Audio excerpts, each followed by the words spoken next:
की जनता से डर गए हैं, क्योंकि उन्होंने जो जो वादा किया था दिल्ली की जनता से, साफ पानी का वादा, घर घर झुग्गी झुग्गी नल से जल का वादा, साफ यमुना जी का वादा, साफ हवा का वादा, झुग्गी के लोगों को उनके पक्के मकान का वादा, मजदूरों के कल्याण का वादा, करप्शन फ्री दिल्ली का वादा।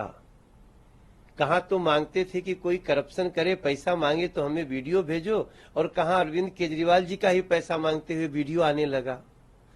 तो जब इतनी सारे अपराध में, शराब घोटाला में, डीटीसी घोटाला में, जल बोर्ड घोटाला में, सब में फंस गए, फीडबैक घोटाला में, जासूसी घोटाला में, फोन टेप कांड घोटाला में, तो अब तो इनको होगी सजा।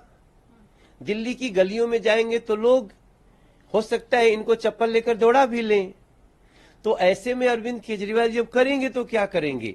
ये नए नए ऐसी बातें करेंगे जिससे दिल्ली की जनता को फिर से भ्रमित कर सकें। अब जनता भ्रमित नहीं होगी। अब जनता अरविंद केजरीवाल जी के हिसाब ले चुकी है। अब सजा की बारी है। अब कोई भी भ्रमित करने वाली चाल अरविंद केजरीवाल जी की नहीं चलेगी। नहीं, बात यह है कि अरविंद केजरीवाल जी पहले मुख्यमंत्री नहीं है दिल्ली के।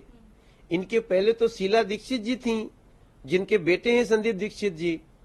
मैं देख रहा हूं कि कहीं न कहीं शीला दीक्षित जी की जो आत्मा है ना, वो संदीप दीक्षित में स्वयं समा गई है। मैं शीला दीक्षित जी से मिला, चुनाव के बाद मैं उनके पास बैठा, और लिटरली मैं बोलना चाहता हूं, मैं उनके चरणों में बैठ के उनको सुना। चुनाव हम जीत चुके थे, चुनाव वो जरूर हारी थी, लेकिन कांग्रेस चुनाव हारी थी। शीला दीक्षित जी से 1 घंटा बात करने के बाद हमको लगा कि वो क्यों अटल जी की तारीफ कर रही हैं।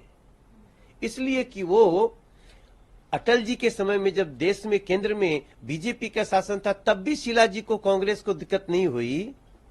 उस अरविंद केजरीवाल को क्यों दिक्कत हो रही है? मदन लाल खुराना जी, जितने आज के स्कूल कॉलेज है, सब मदन लाल खुराना जी के बनाए हुए हैं। आप तो अरविंद केजरीवाल जी एक नया स्कूल नहीं बना सके, एक नया कॉलेज छोड़िए, यूनिवर्सिटी छोड़िए। तो अब दिल्ली की जनता ये जान चुकी है कि ये आदमी सिर्फ और सिर्फ लूट में, भ्रष्टाचार में विश्वास करता है, और जनता को छलने के लिए तरह तरह के प्रोपेगेंडा चलाया, एडवर्टीजमेंट से अपने चेहरा चमकाने की कोशिश की, और हुआ ये कि कालिख पुत गई चेहरे पे।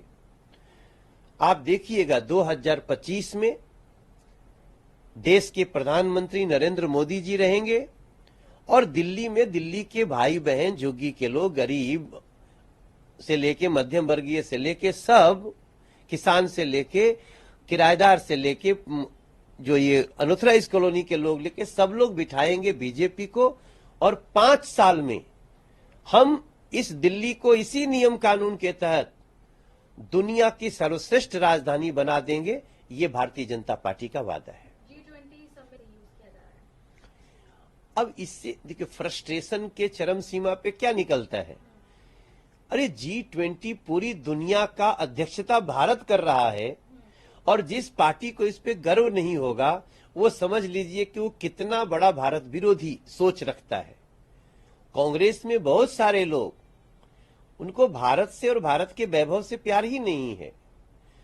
G20 में भारत पूरे दुनिया का अध्यक्ष बना हुआ है, और 31 दिसंबर तक रहेगा अध्यक्ष। सितंबर में G20 का जो मेन कार्यक्रम होने वाला है, उस पे कांग्रेस को और अन्य पार्टियों को वॉलंटियर करना चाहिए। ये देश के गौरव का विषय है, ये पार्टी पॉलिटिक्स का मामला नहीं है। लेकिन शायद कांग्रेस में कुछ ऐसे लोग हैं जो शीर्ष पे बैठे हैं, लेकिन वो शीर्ष पे बैठ के कांग्रेस को रसातल में ले जाने की उम्मीद रखते हैं, क्योंकि वो भारत के वैभव के विरोधी है। कांग्रेस की तरफ से राहुल गांधी ने वहां से हटा दे, ऐसी बात कर रहे हैं। हाँ, तो पिछली बार भी जो हुआ था, उससे तो नरेंद्र मोदी जी का विश्वास और भी जनता में बैठा है। तो पिछली बार अमेठी से क्या हुआ था राहुल जी का, अब फिर से बेइज्जती करानी होगी तो आएंगे। लेकिन अमेठी में अब स्मृति ईरानी जी लोगों के मन में, लोगों के सुशासन के देखने की दृष्टि में बस गई हैं। अब राहुल जी मुझे लगता है अमेठी तो छोड़िए, वो वायनाड से भी जीत पाएंगे कि नहीं, इसमें भी शंका है।